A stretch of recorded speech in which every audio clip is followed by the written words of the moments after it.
I watch YouTube too much, Gillian. It's Do just, you? like, it's a problem. That doesn't surprise Trying to me. put it down, yeah. Well, and like I just got so into watching the two of them talk about the roses. I don't think I'm ever going to see the roses. No. But like, absolutely, just love watching the two of them try and guess great. each other's films, guess lines from. How long are your holes? Pardon me.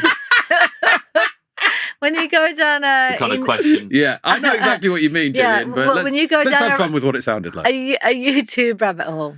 How long do you wake up after how long and go, oh my God, I mean, there's my afternoon. Yeah, I don't know, but like my screen time updates are getting longer and longer. But each week it goes, you average this much a day, and it's like. Are you watching on your phone? Yeah. Oh right. See, I also watch a lot of YouTube, but I'll only watch on the laptop. Phone screen too small for me to watch things on. Yeah. No, I'm just on it too much. I got absolutely addicted to watching videos of Dave Franco and Alison Brie talking about their relationship. just because there's so many different formats on all these different YouTube channels. And what does that do to your relationship? I think it makes it all. I don't know. Maybe I don't go back and go. You pretend to be you're Alison, I'm Dave. Yeah. Or anything like that. But like I don't compare. I think maybe I relate to their relationship. That's why I like watching it. I'm like, that's like us. What?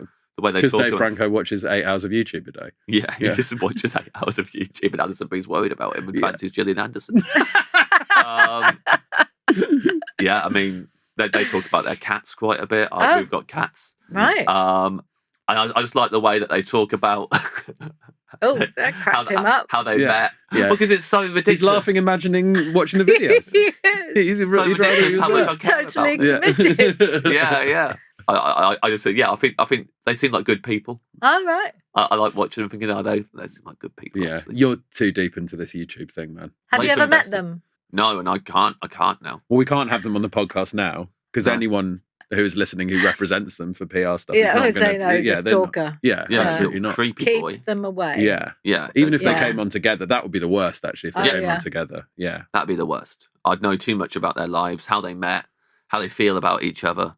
It would be bad. Even though she's called Alison Brie, which is perfect for a podcast about food. Oh, my God. Do you know Mr. and Mrs., where you fill in the... They did that. I've watched them do that. Oh, they did? Oh, I was going to say you could probably answer the question. You could do Mr. and Mrs. for Mr. and Mrs. and the creep. Yeah. What does the creep say? Well, the creep's full marks. You'd be like a ventriloquist dummy. Yeah. Yeah. You proposed while wearing a mask. Really? Yeah, he did. He wore a mask that he'd kept from when they went to New Orleans together. They met in New Orleans. Oh, he's fucking it's really freaky. Jesus Christ. And then she was wearing like a mask at New Orleans, and then he kept that mask. And when he proposed to her, he was wearing it, and she didn't like it. She didn't think it was a great idea that he proposed like that, but appreciates where his heart was in the right place. I didn't hear a single thing you said there. No? No. I was like, I can't listen to this. I've got to be friends. I've got to be friends with this guy. I think it's cool that I know that. Yeah. I think that one day is going to be played in a court. Yeah, it will. Yes. So can we talk through the rest of the components? Yes, You've got turkey. Yes. You've got sweet potatoes, mashed sweet potatoes with a little bit of maple syrup. A little bit. You've got roast potatoes. And with butter and salt. That's all you really need, yeah. And what else is on there? I usually make Brussels sprouts, like a Jamie Oliver recipe with bacon and chestnuts, I think. But I don't really like them, but I make them anyway. Oh. Okay. You don't like Brussels sprouts in general? Or you don't like Jamie Oliver's Brussels sprouts? No, I don't like that. I don't like them really in general. But I make them because you're meant to. Mm-hmm. And they're meant to be good for you. And if you've only got a couple of green things, and usually green beans as well. Yeah, nice. Yeah. Then there's a couple of dishes that are that we've always had, family dishes, like a pearl onion gratin. Lovely. Which is almost like a cauliflower cheese, but with pearl onions. Just all onions? Yeah, it's so really good. yummy, and it's got crumbled breadcrumbs on the top, and it's really delicious. That's not good for the gut, though. And there's Ed, please. It's Thanksgiving. Let Gillian enjoy. Thanksgiving is the time where you give thanks for your guts by mistreating them, right? Yeah, for sure. And then there's another one, and I have to say, I've already mentioned this on a food podcast, but it What other food podcast? What other food podcast? There's no other food podcast.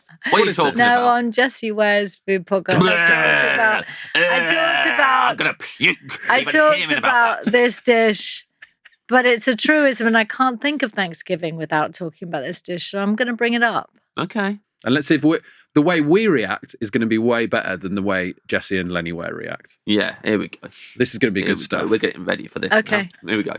All right. So you've gotten paler. That's something.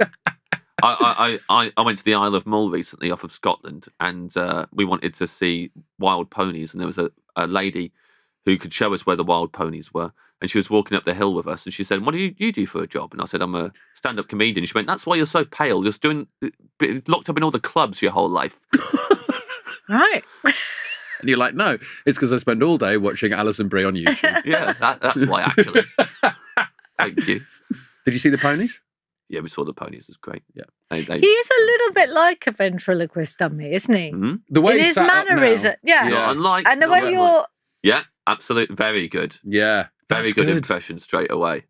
Yeah, this is the master at work.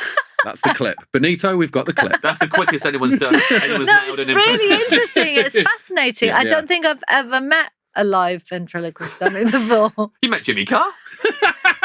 Haven't you? I have met Jimmy Carr, you're right, so I take it back. Yeah. Surely that was an X-File. Jimmy Carr? Yeah. If only. Popping out of a grate. If only he was just an X-File and that was all he was. That would explain everything. Yeah. Oh, you mean a ventriloquist? I think we did have a ventriloquist dummy episode. Yeah, I'm sure you did. You must have done. How many episodes did you do? There must have been a ventriloquist. 211. There must have been. Yeah. What's the one that gets brought up to you the most? Because I'll tell you the one that I've heard everyone say the most who like watches X-Files, and they're like, "Oh yeah, go on." They're like the scariest one. They're like, I can never sit on the toilet again because of that big. Oh worm. Yeah. Oh, the worm, the fluke worm or whatever. Yeah. Whatever. Yeah. That's scary. Tombs, surely. Tombs. Yeah, and Tombs. Yeah. Yeah. What one did you find most scary and like to film? Like when you're probably the Jimmy Carr episode. Coming out, out of the toilet, coming out the toilet like that. Oh no, here he comes.